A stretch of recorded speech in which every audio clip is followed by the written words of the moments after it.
Hey, hello everyone. It's the 25th of September, 3 p.m.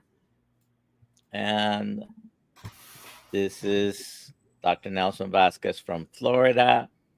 I am here with my guest today, Dom, who also lives in Florida. And we're going to spend the next hour listening to his stories and answering some questions. If you have any questions, put them in the chat. You can also let us know where you're watching from. And as I mentioned this morning in our live stream at 6 a.m., today would have been my father's 97th birthday. He passed away 5 years ago at 92. So happy birthday, Dad. All right. So, Dom, how are you doing today? Good afternoon. Yeah, I'm doing very well. Thank you, Dr. Nelson, for having me. All right. So, I like to talk about the stories of healing that we encounter, especially those that have gotten there with a low carb, ketogenic, or carnivore diet. And basically, that's what we're going to do today. Dom, I'm going to let you introduce yourself and then give us your story. And if you have any questions for Dom, please put them in the chat. If you put QQQ in front of it, it'll be easier for me to identify. So go ahead, Dom. Yeah, well, thank you for this opportunity again. I'm very kind of happy to talk about my experience, and I bored my family to death, and I never fail to talk to people about the diet, and just because I'm very kind of passionate about it because of all the good things that have happened to me since I've gone down this path. So I'm 54 right now. And I'm originally from Croatia. I've kind of lived a life of moving around. I left Croatia back in 2000, moved to Ireland, lived in Dublin for a while, and then moved to Bahrain for work as well. Lived there for a couple of years. Came back to Ireland, then went on to live in Saudi Arabia for 4 years, and ended up in the US about 10 years ago. Like most people, I've been steadily adding about maybe 20 pounds every decade, so about 2 years ago I found myself weighing about maybe 240, 250 pounds, and on my 6'2", that doesn't sound like a lot. I'm not like a lot of these other guys who were 300 pounds plus, but I was, as you can see, I was pretty bad at that point, and I had a host of issues that we are told are normal for the age, back pain, joint pain, skin issues, bloating, messy stools, reflux. I had all that. I had like history of like 20 years of back pain. It's pretty bad. Lower back pain, upper back pain. I figured out that I had an accelerating rheumatoid arthritis as well on top of it. My wrist or my right hand was almost kind of to the point that I couldn't lift anything heavy. Starting to get lumps on my finger joints and stuff. So it was overall pretty bad. I was eating too much. I was drinking too much, etc. And I tried intermittent fasting before COVID came. It was partially successful. It was hard because I was eating everything, so I had these crazy hungers, and then would overeat when I was finally time to eat. I did lose weight. I gained it all back with vengeance as soon as I went off this unsustainable way of trying to stay fit, and kind of when I think of that experience, I think of something that Dr. Shafi once said, is that if you're eating a standard diet, the only way to stay fit is to have a borderline disorder, relationship with food, and that's what intermittent fasting really was for me. So one day I was flying back. I was in Canada for work and looking at some photographs I took, during the trip.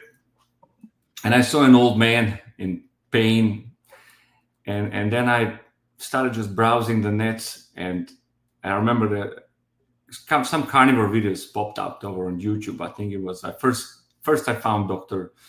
Sean Baker. And then as I continued, I was kind of like, yeah, I could probably do this because I love meat, but I kind of ate a lot of bread and fries and all this stuff and beer and all that. So, but I said I could probably try it, and I spent that 5-hour flight really educating myself on this, and I made a decision at that point. That was 2 years ago, and a few months to go carnivore. And I landed home. I told my wife and my mother that I'm going carnivore and I'll see what's going to happen. Of course, I immediately heard about, vitamin deficiencies and fiber and colon cancer and all this. Said, no, I don't believe in that anymore. I've kind of done enough research to kind of understand this a little bit better. I mean, I've obviously been researching this a lot in the last 2 years and constantly keeping myself up to date. But I mean, those 5 hours on the plane were kind of enough to kind of say, hey, there is something there.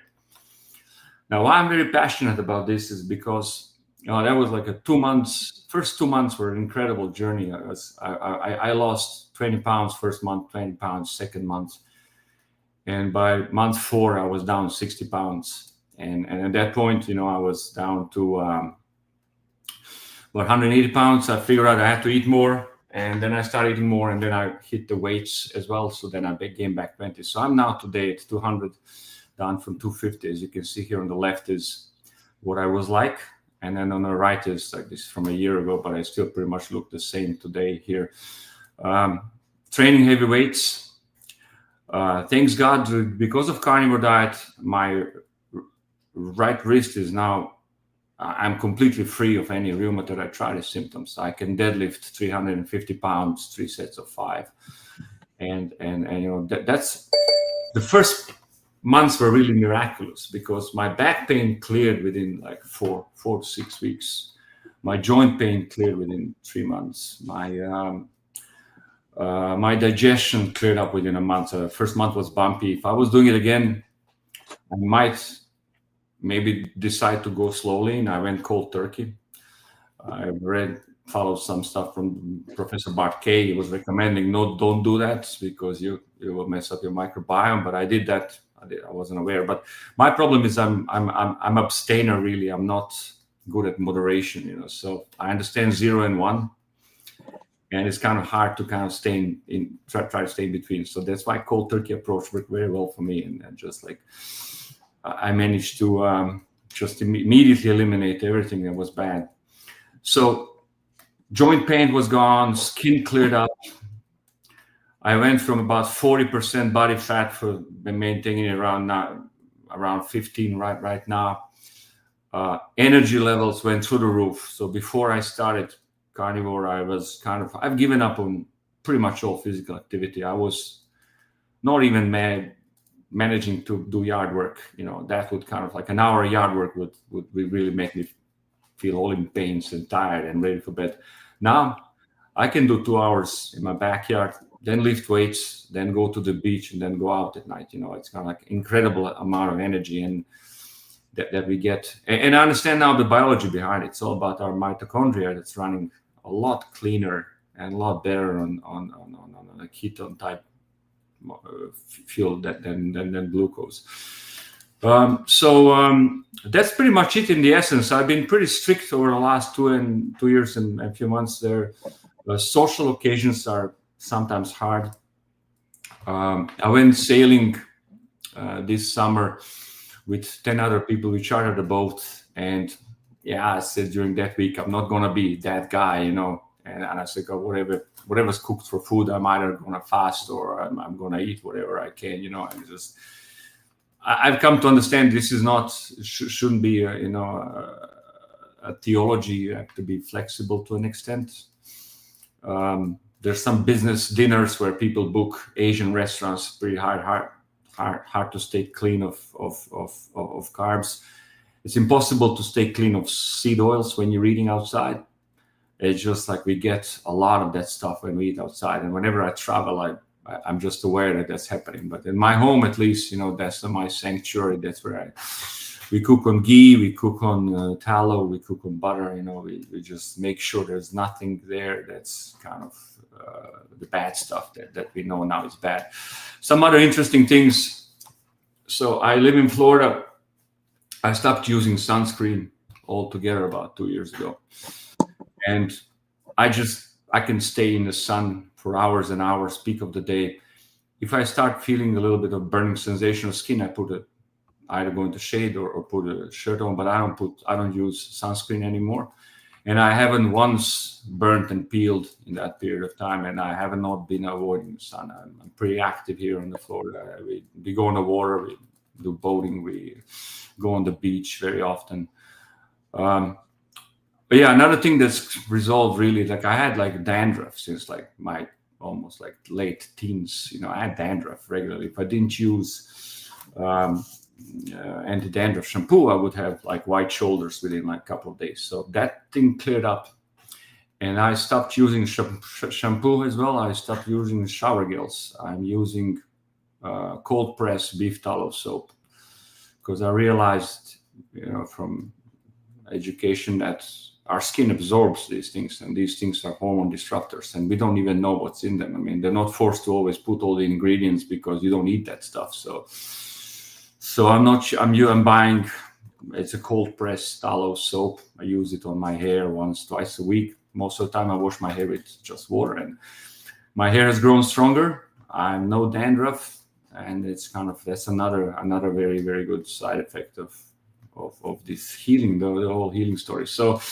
that's why I'm very passionate, and happy to share the story and just to try and get. I see, what pains me the most, Dr. Nelson, is walking around seeing people that I know who suffer from things that I know can be fixed, and they're not ready to. They think you're crazy. How can you do this? Like, Yeah.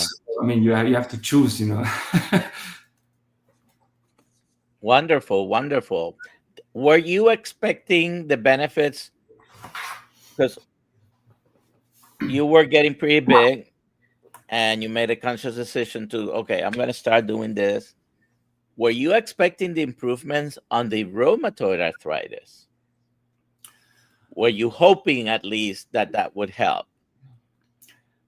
This is one of the kind of aspects that interested me the most, because I realized that I had it.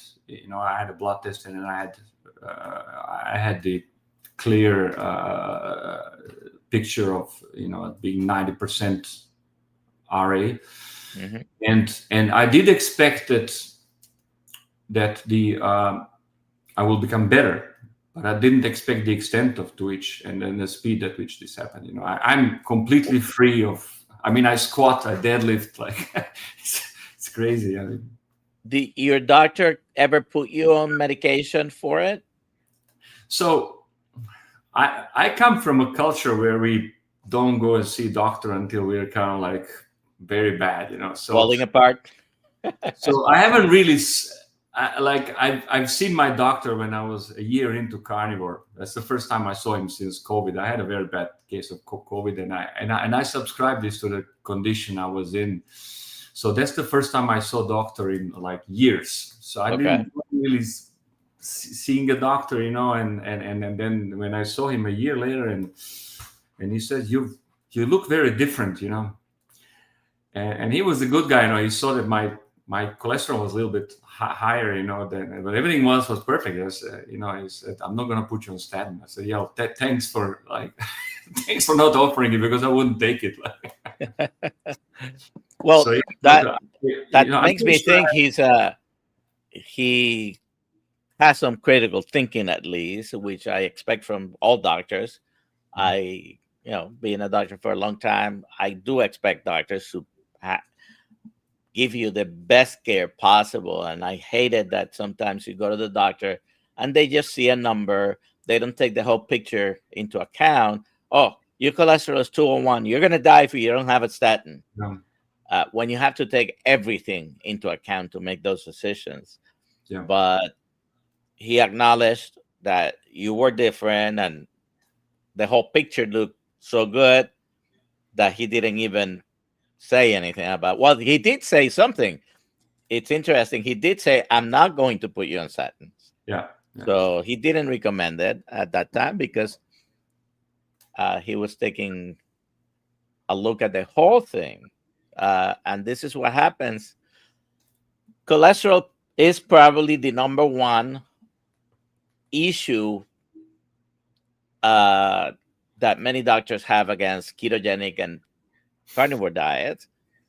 Not everybody has an increase in cholesterol, by the way, but if you do, you have to take the whole picture into account. You Mm. cannot just rely on that one test is 1 point above, because even cholesterol, triglycerides, all these things, they can change day to day, week to week, month to month, and we usually take a picture of a static picture of those numbers at 1 point, and 2 months later we evaluating it with the patient, and by that time the picture might be completely different, number one, and number two, it does change from day to day, week to week. It can change wildly depending on your diet. So, and many still don't accept the fact, it is easy to prove, that blood sugars have more effect on the cholesterol numbers than any saturated fat that you eat, than any cholesterol in the food that you eat. The most significant changes on those numbers happen with sugar, with insulin resistance, you know. So it, whoever he is, I'm glad he seems to use a little bit of critical thinking when evaluating, because I'm pretty sure he was probably not a low carb doctor, but at least he gave it the benefit of the doubt, right? If everything else looks fine, then why worry about this one thing? Uh, your family, anyone else eating this way at home? So, I mean, I would love them all to do it, but I'll tell you about my son. Like he's the closest to carnivore in my family. He's my youngest, who he's not 12 now. He had headaches. He had headaches for like about 2 years, from the age of 9 till the age of 11, and we went to every doctor possible, gastro and neurologist. We did CT, we did MRI, we did, all sorts of scans, and everybody was like shrugging their shoulders, and then the neurologist told us, oh, if Tylenol fixes, that's great. I said, well, he's been having Tylenol every day for like more than almost 2 years now. So I don't think that's great, because Tylenol destroys your gut, destroys your liver. And now we see there's other issues with Tylenol. So that's not great. Anyway, when he did the blood test, it was about a year ago, some autoimmune markers showed up on that. And then it kind of clicked for me. And I told my wife, okay, he's now going to go carnivore for a period of time, and let's see what happens. So he's gone from having daily headaches with daily Tylenol to no headaches in a week. Wow. And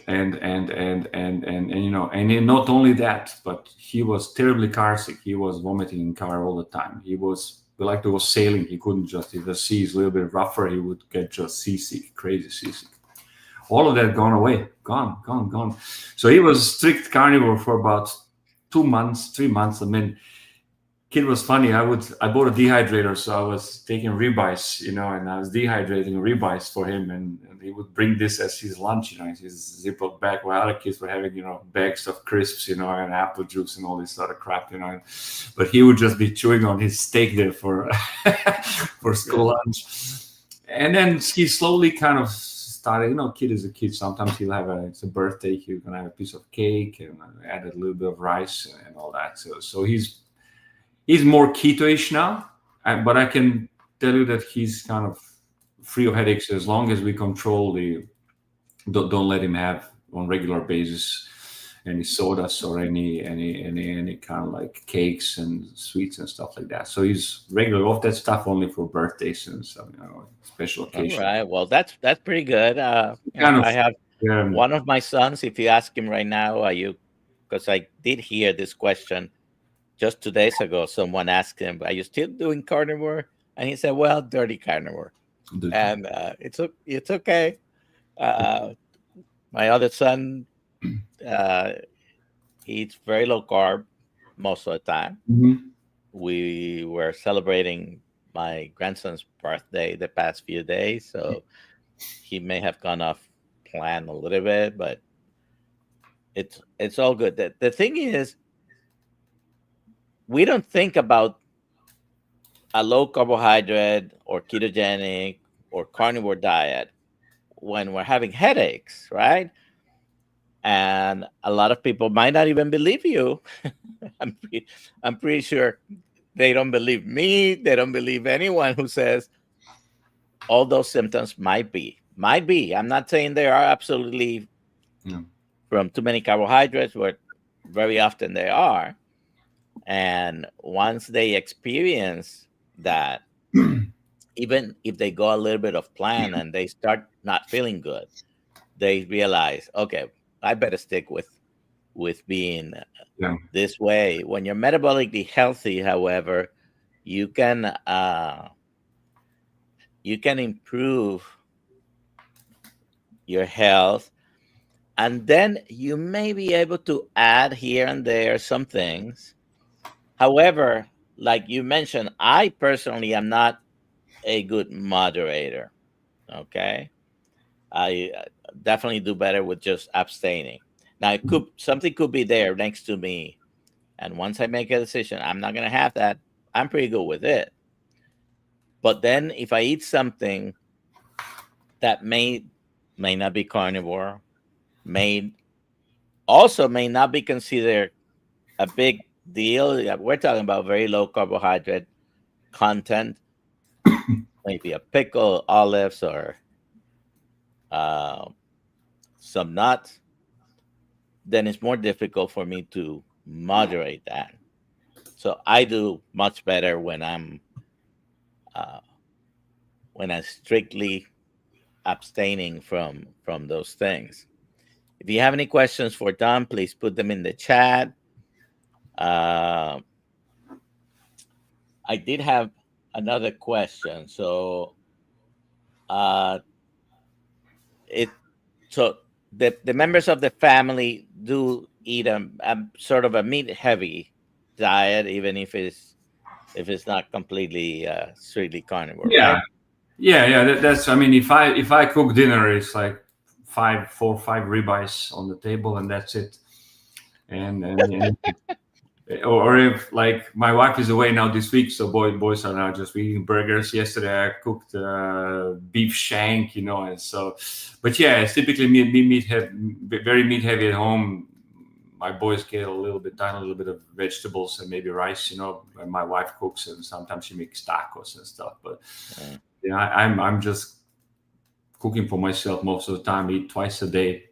My standard breakfast is like 8 eggs with bacon and a third of stick of butter, and then I have about 2 pounds of beef throughout the day.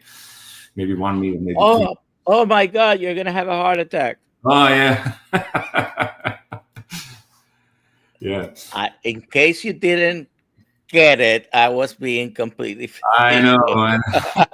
I know. Just anyone who watches this and Yeah, later clips that and says, yeah. Dr. Vasquez said that. But Uh, around my son's headaches, I believe it was some kind of low grade inflammation that we all carry in various parts of our bodies because it kind of links with like car sickness and seasickness. I believe there's some kind of issue in the third year, and if this inflammation goes away and you go back to being metabolically healthy, it's as you say, yeah, that absolutely. Absolutely. I agree with that. yeah. Uh, anyways, let's say hello to a couple of people here. We have Juliet, uh, who says also that she's working. I apologize for if you hear a dog in the background. Angela, hello. Sandy, thank you. We have Sharon, Marianne, Michael, GFG Homestead, Eleni. You working, Eleni? Probably you work every day. Uh, Hi, Nikki. Miss Laugh a lot. Uh, Hello, Rick. Rick, do you ever get any headaches? I don't think this man gets sick at all. Lenny says, awesome transformation. Yeah, looks like a totally different man. Sandy, the same. Anthony, okay. There we go. Now, hi, everyone. Looks like she was signed in from two different couches. Greetings from Tampa, Mike Seeley, Larry. All right. If you have any questions for Don, please put them in the chat. I know you were in the last meetup we did in Melbourne. Were you also at the first one we had done several No, months before? I just met you the last time we were there Okay. in that Brazilian restaurant. Okay. Yeah, we had done one. I don't know, like 5 months before, or something like that. Probably more. Might have been almost a year. Larry. All right, we do have a question here. Do you think carnivore will help with seasickness on a cruise? I think Dom probably just answered that question before knowing, but go ahead. What do you think, Dom? Well, if it's if you're also car sick or seasick as well, it's worth giving it a shot. But you have to be consistent, for a couple of months probably to get a true benefit of all that. It's potentially, yes, depends what the cause is, but as Dr. Nelson said, not everybody's got the same cause. There might be some other issues in the background there that getting rid of inflammation will not solve, but I think getting rid of inflammation is an important part of it. Yeah, and definitely, I don't think it would hurt or cause more problems, but definitely, I mean, I think it can only help. Rick says that he only gets headaches when he gets the flu. Um, Good day, Lois. Lena from California. Where in California are you located? California is pretty big. Luis, ¿cómo estamos?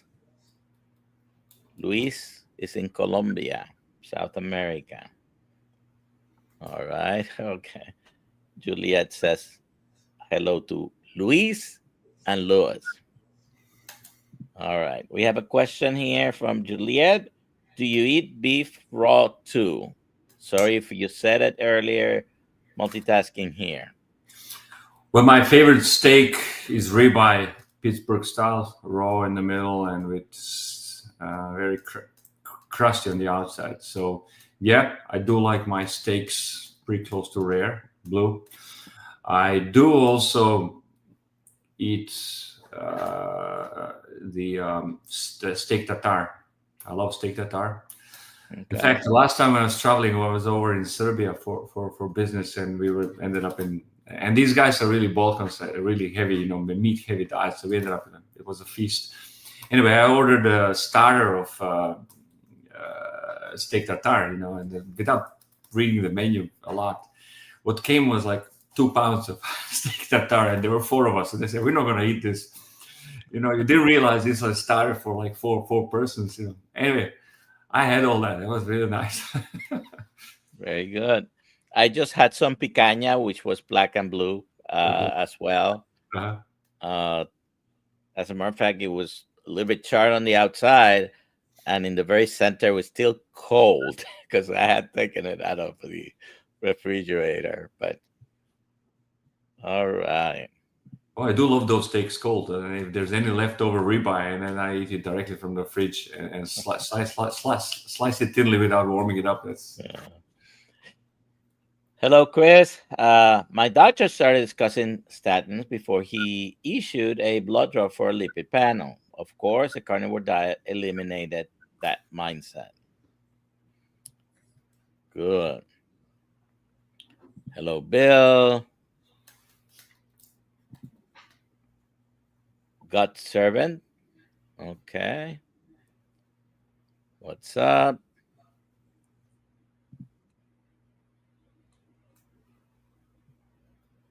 All right. Uh, sunburn. You mentioned that. And I have noticed personally as well. Even though I've never had much problems with getting burned because I actually get sort of tan before burning much. But since going carnivore, absolutely nothing. And I used to have a lot of difference in my arms because when I drive, my left arm gets exposed, my right doesn't. And there was some difference. Now I don't see much of a difference mm, in my forearms, and I just don't get sunburned now. I haven't gone to spend 3 hours at the beach uh, either, but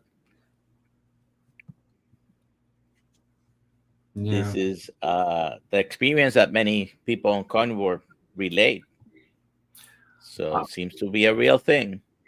I strongly believe that that's related to the amount of linoleic acid that we get through oils that then gets into your skin, and that essentially is the stuff that burns.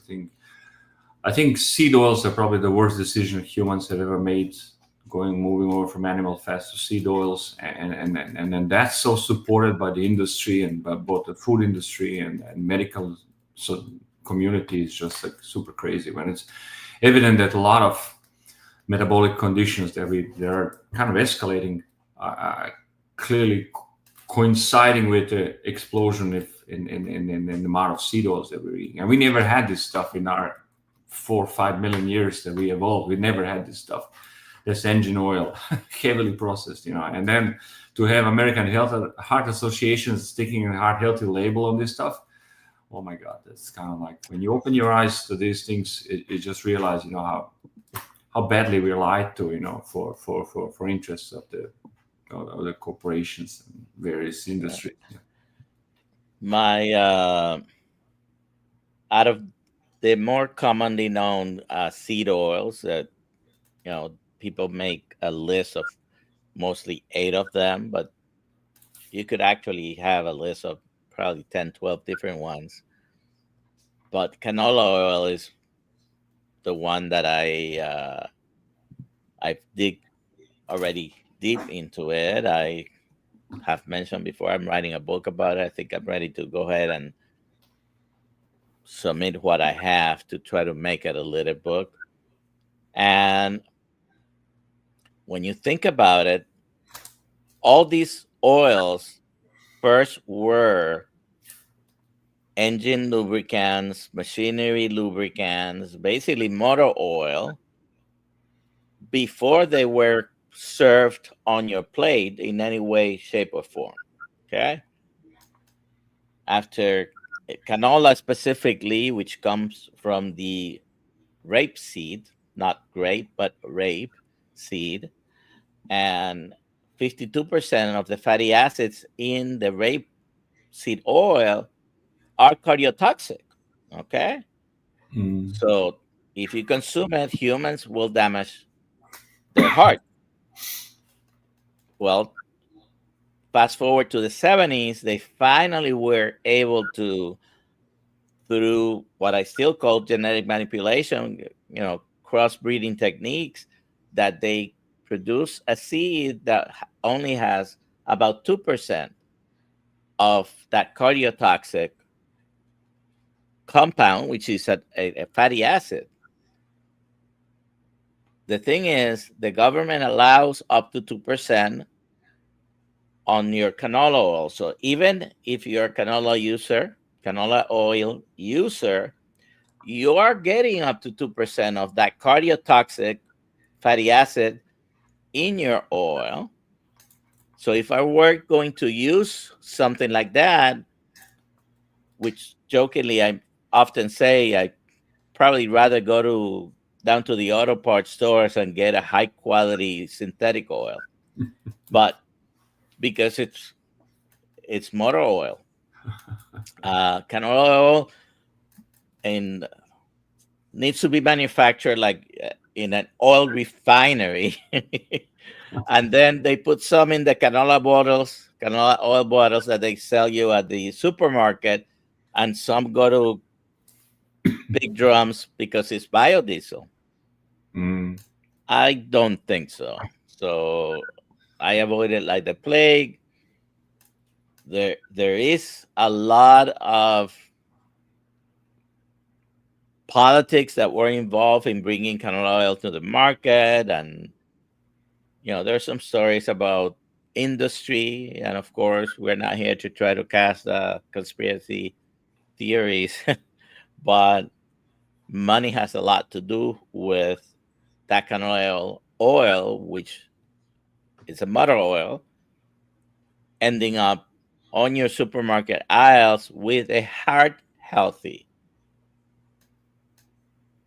symbol on it, right? A Yeah. logo that says it's, and just because many of these oils have been proven to lower cholesterol. However, in the same studies of lowering cholesterol, there might be increases in strokes. So lowering cholesterol is not the end all of any. I'm sure I'm preaching to the choir here, but Yeah. uh,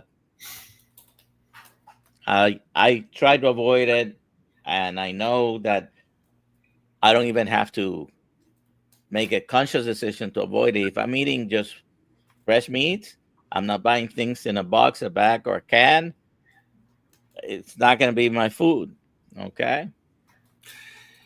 Yeah, I mean, when you look at the aisle, it's like 90% of what's there in the supermarket aisles is inedible. And if you look at the content, when you start rereading ingredients, oh my God, I mean, there's canola oil is everywhere. This stuff is everywhere. You're eating potato chips and essentially stuffing yourself with canola oil. Sharon has a question for the Kills Mighty Tribe. Can you please discuss the Kills memberships? If you go to the website and click on the link just before you pay, you'll see what's included. But in general, the two tier, the basic membership will always be free. It's free, and it always will be free. Monday Zoom calls will continue. So on the next two tiers, you're gonna have one additional Zoom call for the first one, and two additional Zoom calls for the second one. There's only two additional tiers right now. And it tells you just before signing up the things that you will get. You will get additional books. I don't know if one of them has a shirt. So you do get some value for that. And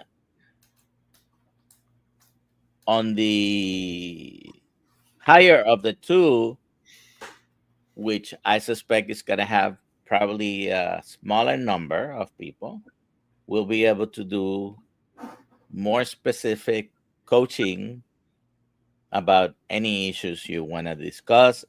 We'll also have some of the industry experts visiting there. I just was told today that Dr. Chafee is scheduling to be with us one of those Thursdays. So he requested that we do it at a different time that we had said. And of course, I said yes. So whenever he's going to be on, which is in a few months, it might be at 7 p.m., not at 5:30 p.m. All of them, though, Monday, Tuesday, Thursdays, will be 5:30 to 6:30, and we may change here and there depending on uh, the person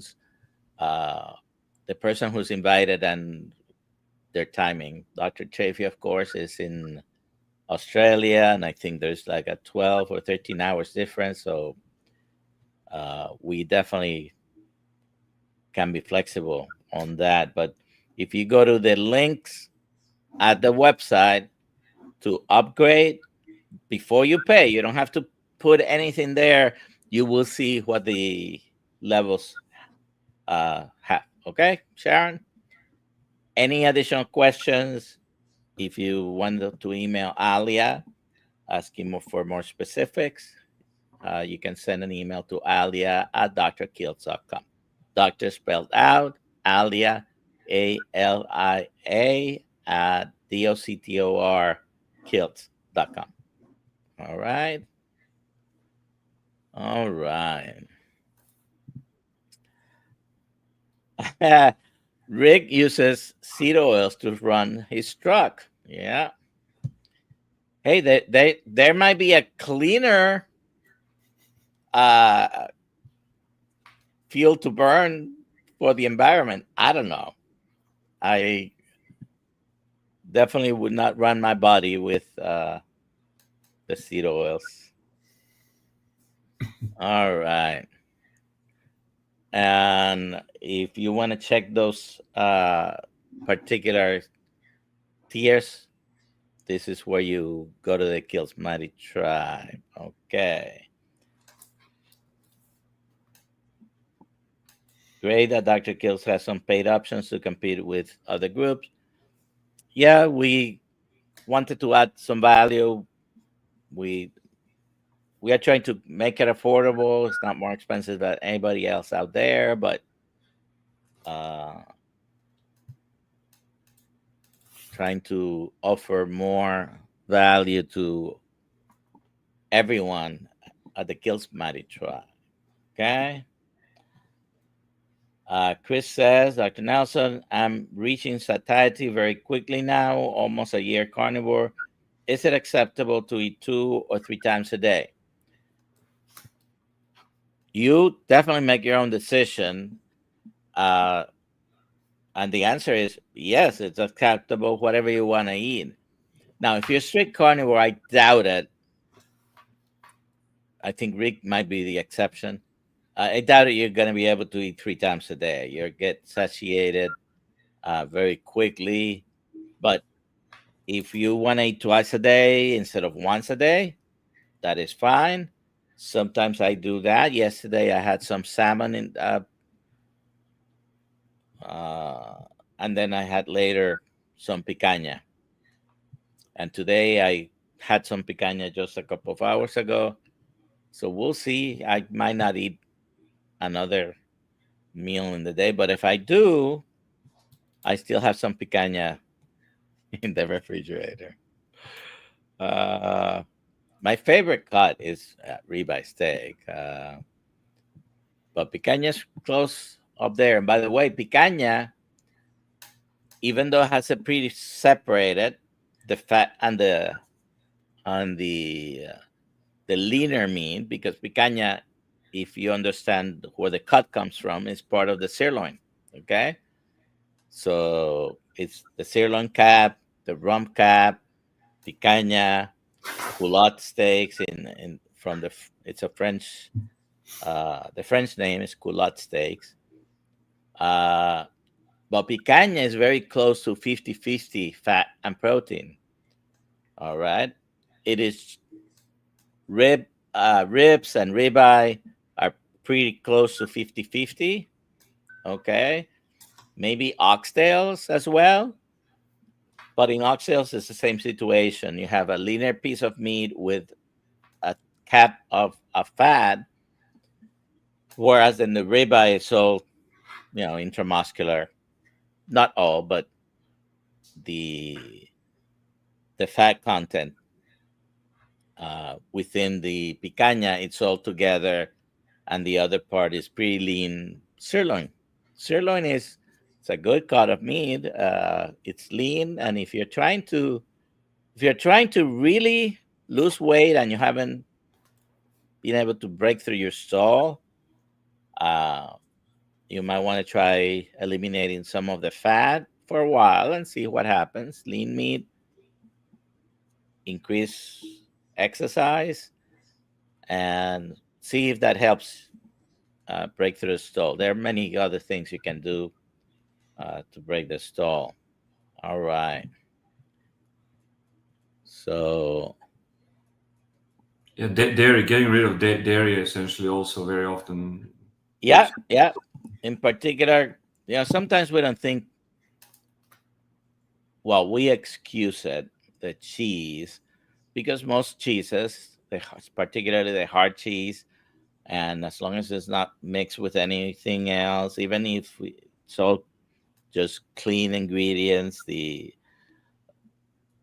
there are a lot of people who continue to eat cheese. I'm one of them. I admit it. I love cheese, but it can contribute to the store. So if you're eating dairy and you think it's something is not progressing the way you want it, try eliminating the dairy.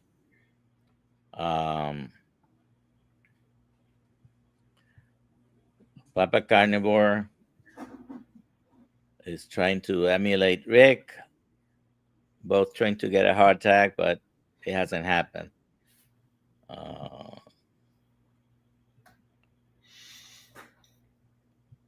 all right. Okay. What do you think about avocado oil? So I'll tell you what I have very often. I'm the cook at home, especially since before the pandemic. I've been mainly the cook. I very frequently I just cook the meat, and if you want to have something else in the house, I have two of my adult children still in the house, then you fend for it. So I'll provide the steaks and or the chicken, whatever. I do have avocado oil next to my stove. I do have coconut oil, beef tallow, and even though not right now, but I also have ghee, which I make my own. I just buy butter and make the ghee.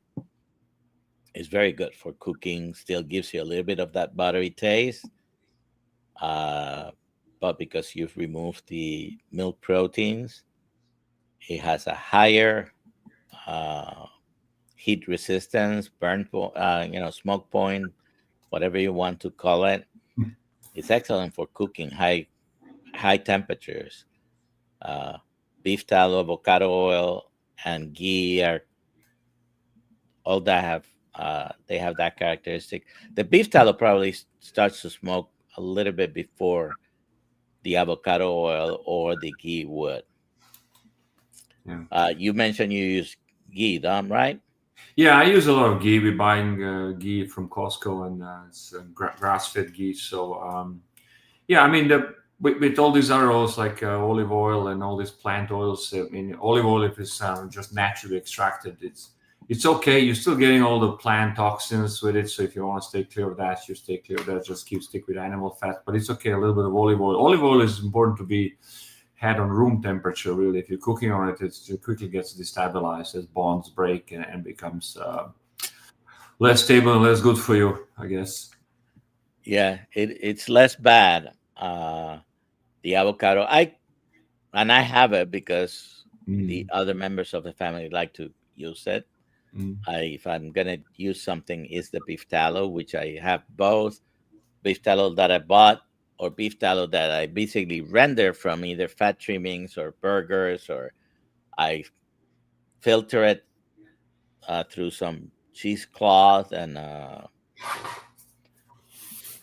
I forget the word, but I filter it and I have it in a bucket next to the stove. mm. So I rather use that than definitely avocado or olive oil or coconut oil, but the rest of the family Yeah, prefer that.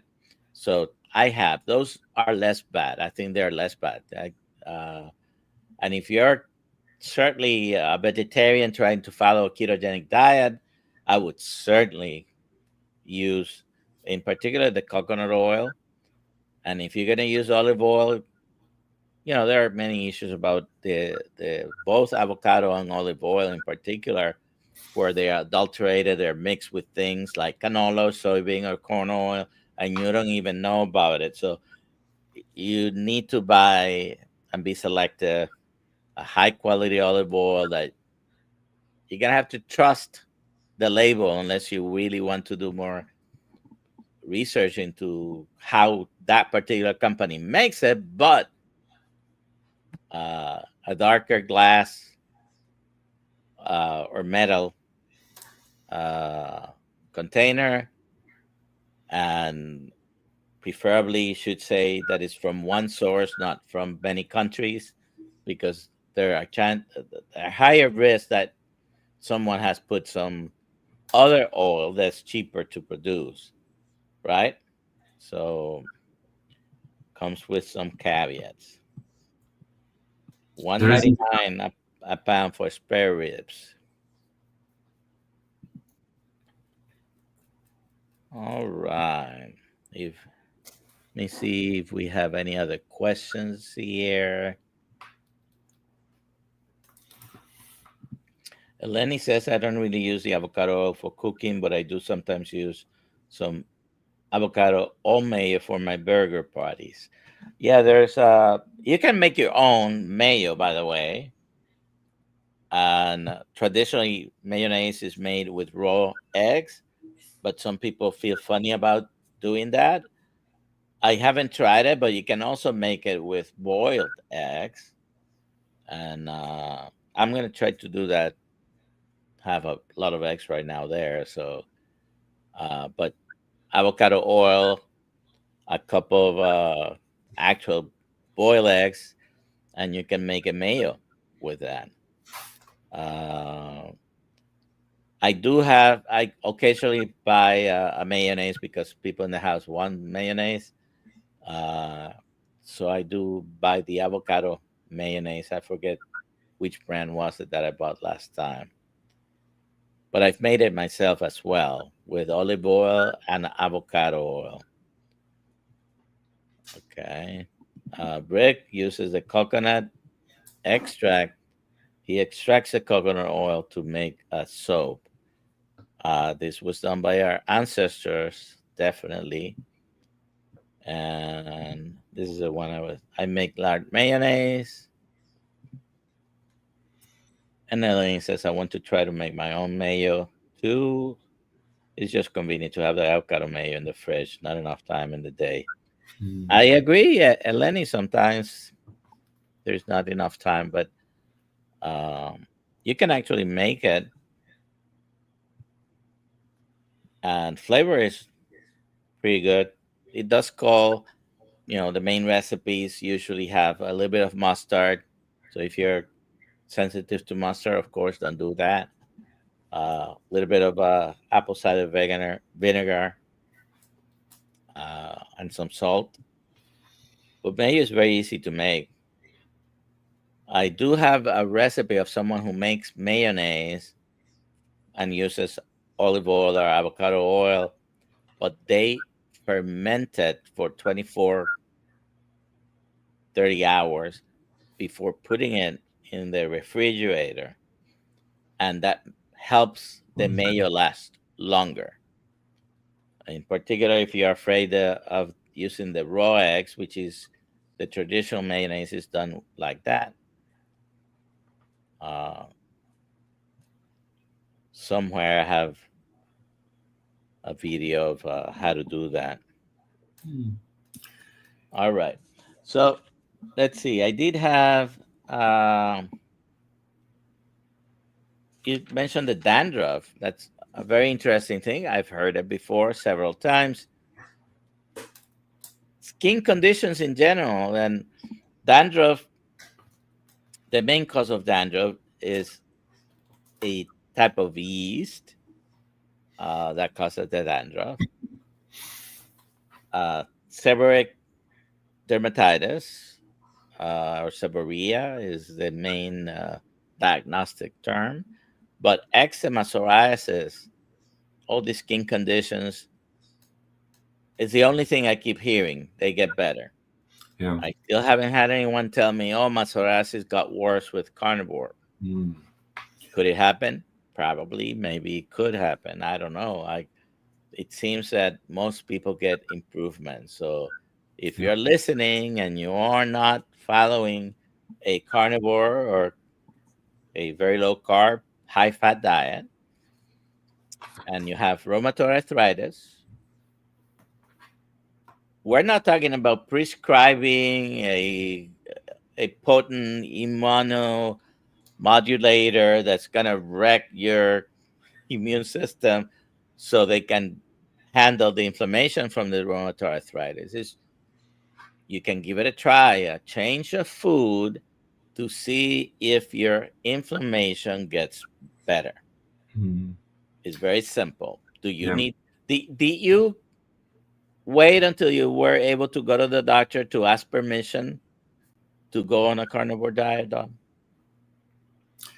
No, I didn't. I didn't ask for a doctor. And back when I started 2 years ago, carnivore was not so much out as it is today. I mean, let's face it. Today, when we're out, everybody's heard of or knows somebody at this point. But 2 years ago, when I started, and years ago when you started, it was not something that was out there, and doctors had opinions on it. And yeah, I had a very bad case of skin rosacea. I had like flaking and I had it would just flare up every week, and it was really bad. That cleared up completely.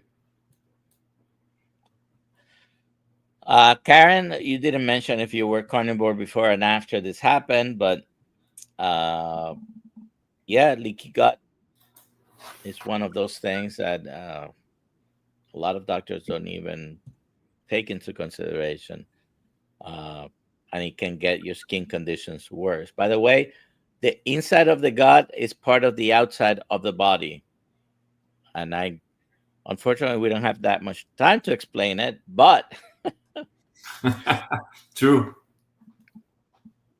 your mouth and your plumbing for getting your food digested and then eliminating the remains, it's all part of the outside of the body.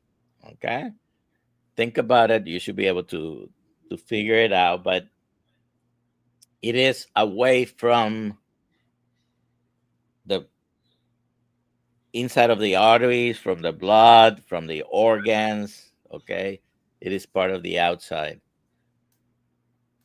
of the body. And Luis Villalobos in Colombia, for my psoriatic arthritis, it was the miracle cure. That's what that means, la cura milagrosa. It was doing a carnivore diet, and that's what I hear. And by the way, if you've listened long enough, you should have heard from your favorite people, experts out there. Carnivore is not a miracle cure for 100% of the people for 100% of the conditions, but it comes so close for most things, right? All right. So no dumb questions here. Kills Mighty Tribe. KMT. We're live streaming on KiltzHealth channels. And this is the Kills Mighty Tribe, one of the many things that we do. And Dom has to leave because he has a meeting right now at 4 o'clock. So we're gonna leave it here. Uh, Sharon, do you think skin tags could be diverticulitis? Just a thought. Skin tags are frequently associated with insulin resistance, acanthosis nigricans, and skin growth. So the connection there is that sometimes the polyps are like skin tags. The colon polyps are like skin tags. I explained it's all the outside of the body. We're gonna end here. We want to respect Dom's time. And hello, Angela. I see that you were on Instagram. So have a good day, everybody. Tomorrow morning, 6 a.m. We'll see you in our morning live stream. Okay. Have a Thank great you. day. Have a good day.